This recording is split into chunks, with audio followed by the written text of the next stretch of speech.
आज हम संज्ञा के बारे में पढ़ेंगे। संज्ञा मीन्स नाउन, संज्ञा और उसके भेद। संज्ञा की परिभाषा, किसी व्यक्ति, वस्तु, प्राणी, भाव, स्थान आदि के नाम को संज्ञा कहते हैं। जैसे व्यक्ति के अंतर्गत राजू, मीरा, गीता, अशोक, राहुल, अकमल, नजमा, लता आदि।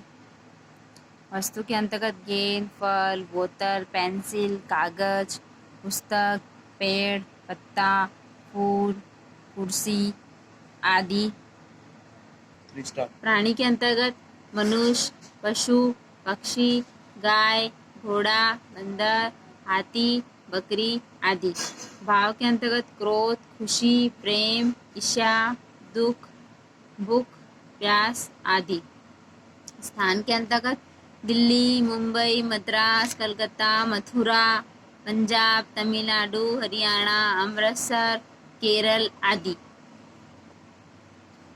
व्यक्ति के अंतर्गत क्या क्या चीजें आती है, वस्तु के अंतर्गत क्या आती है, प्राणी के अंतर्गत, भाव के अंतर्गत और स्थान के अंतर्गत। ठीक है, इन चीजों को मैंने आपको क्लियर कर दिया है, क्योंकि इसमें बहुत सारे स्टूडेंट को डाउट्स रहते हैं कि मैम व्यक्ति के अंतर्गत क्या आएगा, वस्तु के अंतर्गत क्या आएगा, प्राणी के अंतर्गत, भाव, स्थान। क्योंकि इन चीजों को वो रट तो लेते हैं लेकिन इनको समझ नहीं पाते कि इनके अंतर्गत क्या क्या है। इसलिए मैंने आप लोगों को इतना लिखकर एक्सप्लेन किया है। बाकी संज्ञा की डेफिनेशन तो आपको इतना ही बताना है कि किसी व्यक्ति, वस्तु, प्राणी, भाव, स्थान आदि के नाम को संज्ञा कहते हैं। इतना लिखने की जरूरत, डेफिनेशन में इतना लंबा लिखने की जरूरत नहीं। सिर्फ ये एग्जाम्पल में मैंने आपको इनके नाम बताए हैं कि इसमें क्या क्या आता है, वस्तु के अंतर्गत क्या आता है, प्राणी के अंतर्गत, भाव के अंतर्गत।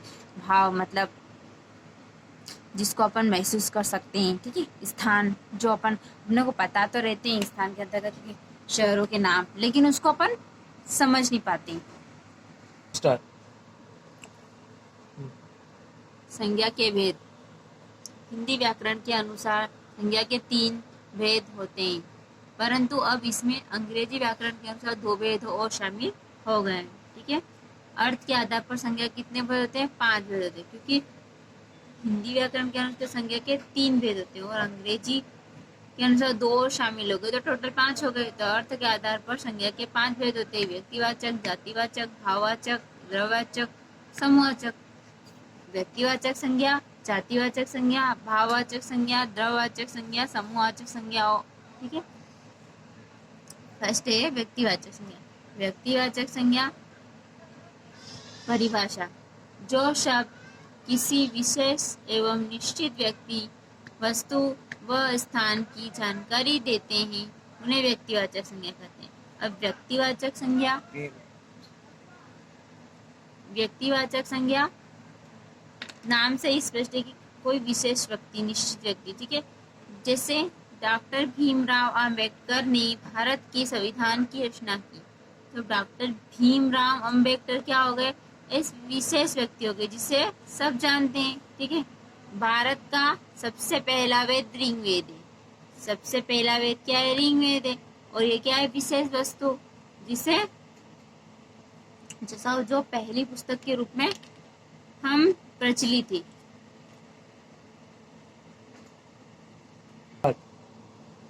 जामा मस्जिद दिल्ली में स्थित है। अब दिल्ली क्या निश्चित स्थान, इससे पता चल रहा है कि निश्चित स्थान है। जातिवाचक संज्ञा डेफिनेशन है किसी भी प्राणी, जंतु एवं समूह की जानकारी देने वाले संज्ञा शब्दों को जातिवाचक संज्ञा कहते हैं। जातिवाचक संज्ञा क्या है? एक समूह की जानकारी रहता है, यहाँ एक से अधिक व्यक्ति वगैरह।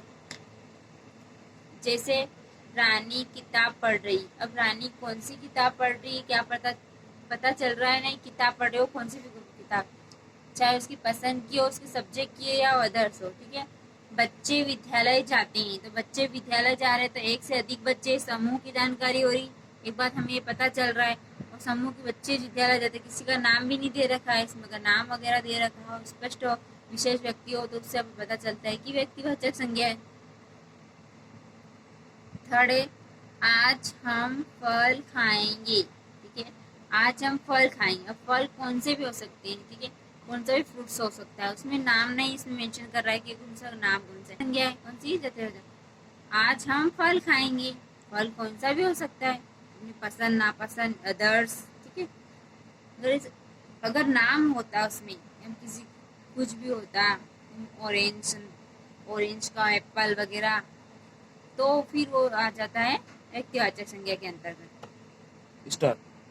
द्रववाचक संज्ञा परिभाषा है, जो संख्या शब्द ऐसे पदार्थों तथा द्रव्यों का बोध कराते हैं जिनसे नई वस्तुएं बनती है एवं उनका नापतोल किया जा सकता है, उन्हें द्रववाचक संज्ञा कहते हैं।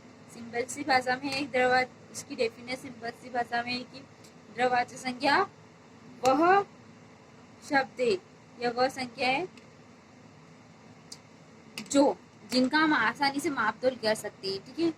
मापतोल वाली जो चीजें होती है, जो वस्तु होती है, वो द्रववाचक संख्या के अंतर्गत आती है। एग्जाम्पल के द्वारा समझते हैं, जैसे सोना, चांदी, मिट्टी, लोहा, तांबा, लकड़ी, दूध, पीतल आदि, ये चीजें क्या होती है, द्रववाचक संज्ञा के अंतर्गत आती है। समूहवाचक संज्ञा परिभाषा है, ऐसे शब्द जो किसी समूह या समुदाय का बोध कराते हैं उन्हें समूहवाचक संज्ञा कहते हैं। नाम से ही स्पष्ट है कि समूहवाचक, समूह मतलब समुदाय का बोध कराते हैं, जहाँ एक से अधिक व्यक्ति वगैरह, जैसे कक्षा, परिवार, सेना, जनता, अस्पताल, वर्ग, टीम, सभा, समिति आदि। ये क्या है, समूहवाचक संज्ञा। गुच्छा, ठीक है। भाववाचक संज्ञा की डेफिनेशन परिभाषा है, जिन संज्ञा शब्दों से किसी व्यक्ति या वस्तु के गुण, दोष, दशा, अवस्था, धर्म आदि का बोध होता है उन्हें भाववाचक संज्ञा कहते हैं। एग्जाम्पल जैसे दया, शांति, प्रेम, अच्छाई, धैर्य, बुढ़ापा, सफलता, सुंदर, बहुमूल्य।